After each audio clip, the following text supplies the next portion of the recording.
guys, Kamina the coach here. I have no idea how long it's been since I've made a video, but jumping right in. So this used to be a channel to help people get their lives together to get ready to go overseas. 2020, COVID forced me back into the United States after living abroad in 8 different countries for almost a decade. So I redirected the focus of the group to help people with early childhood trauma and adoption trauma, and just some general life improvement techniques and advice that I've learned over the years. I am not a doctor, I'm not a therapist, I just have a lot of knowledge that I have gained over the years that is spilling out of my ears that I just wanted to share with people who need some help maybe.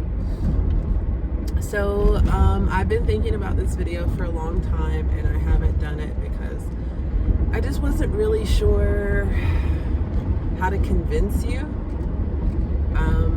But there's, I'll leave you with the facts and the logic that I have come up with, and I'll just leave it for you to decide, because that's really all that's going to happen anyways. It's up to you to decide at the end of the day. So this video is really, the topic of this video is not everyone was put here to partner. Not everybody was put here on earth to be in a romantic partnership. And if we're using a monogamy model, that is the case. Or I don't know, if someday something happens and we make a big turn towards pansexualism where nobody really cares what gender, women outnumber men by, I believe, 8-1, but specifically black women, available black women to available, and let's take it one notch up, educated available black women to available educated black men is 20-1. And I'm not saying everybody has to partner with the same race, and I'm not saying that everyone needs to be heterosexually partnered. What I am saying is that it is not the case that everyone was put here to partner. So let's just talk about some of the reasons why somebody might not want to partner or not be able to partner. Well, let's talk about all of the spectrum of emotional disorders, from your very mild to your very severe. I know that people on different parts of the spectrum of autism are able to partner successfully. I am an HSP, and that is highly sensitive person. It is a genetic abnormality. That means that my nervous system is more keyed up, more alert than the average person.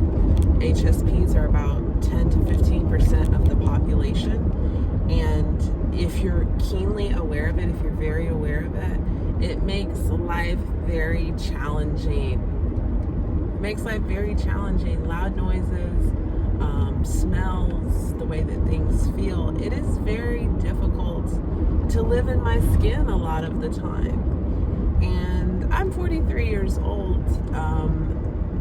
What is the likelihood of me meeting someone who either A, understands it, B, is going through it, which we might struggle to live together that way anyways, but it's something that's not going to change.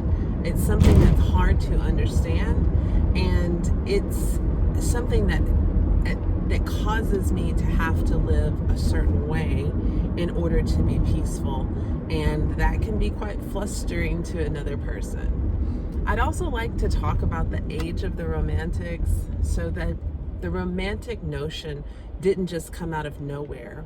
For years, marriage was for utility. It was for a purpose. It was not for romance.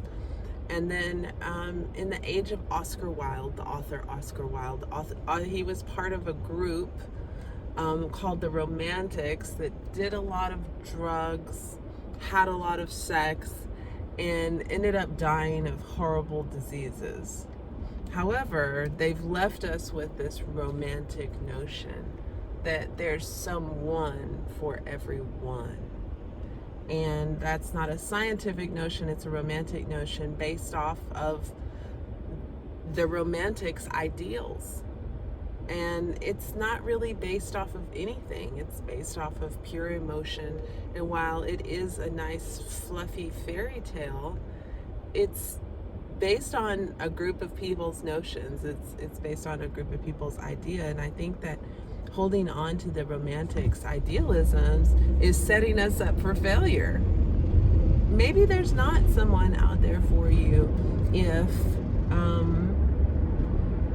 let me back up a little bit. And you don't need another person to make you complete, happy, and whole. And if you feel like, and if you're searching for a partner to make you complete, happy, and whole, I can say with almost 100% assurity, that's not going to work. Just so you know. Again, these are romantic notions put forth by a group of people who were sick of the status quo, based purely off of emotion, how they felt about the situation, not based on any kind of real logic. I'll just speak about me personally. I've talked about compound trauma before, and I'm not willing to, I'm very aware of my values and my boundaries, and I'm not willing to compromise my I only have 3, and for me they're reasonable, but in general in the world today it seems quite difficult for people to adhere or live life based on my values, and that's fine. Everybody's an individual. However, my values are my values, and if I am forced to go outside of my values, well, we can negotiate a contract, but we can't negotiate my values. Being forced to go outside of my values threatens to put me in a state of imposter syndrome, and I can't do that. It's really stressful to feel like you're not being who you truly are.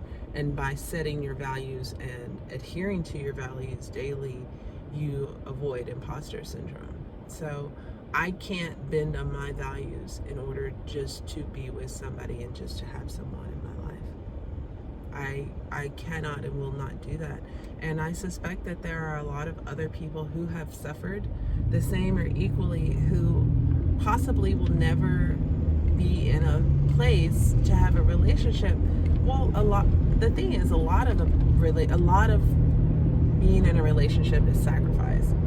And I have already sacrificed so much of myself in the past. I love me above all else. And I am not going to put myself in a state of perpetual dis-ease in order to fill a void in my life. I actually don't really feel a void in my life, by the way, by not having a relationship. But I did meet somebody who was fabulous, by the way, but who has a lot of things going on in their life, and it causes them to not be able to keep their word and be reliable. And reliable is one of my values. And having that constant nagging is not healthy for me. Not knowing if they're going to be able to keep their word is really, really stressful to me. And while this is a really spectacular person, I am more important, and my mental health and mental well-being is more important than not being alone. Lovely, lovely, lovely person, and I'm going to miss them and think about them a lot, but yeah, my mental health and my mental well-being comes first. I could be no kind of partner if I'm not in a good mental state of mind. So, will I ever partner? I mean, I'm not against it, but am I holding to that there was one person created just for me? No, I'm not. And if you're religious, it's not written anywhere in any religious book either that there's one person for you. So I'm not holding to that. I'm okay with that, because I love me. I'm not lonely. I am okay with being with just me. We're good. I'm pretty spectacular partner in person for myself. And yeah, so don't be so hard on yourself. Your first relationship should be with yourself. And if you're looking for someone to fulfill you and fill that gap, it's not going to work. And yeah, not everybody was put here to partner. So that's my story. I'm sticking to it. My name is Kamina the Coach. Until next time, sending you love, light, peace, and joy. I'm out.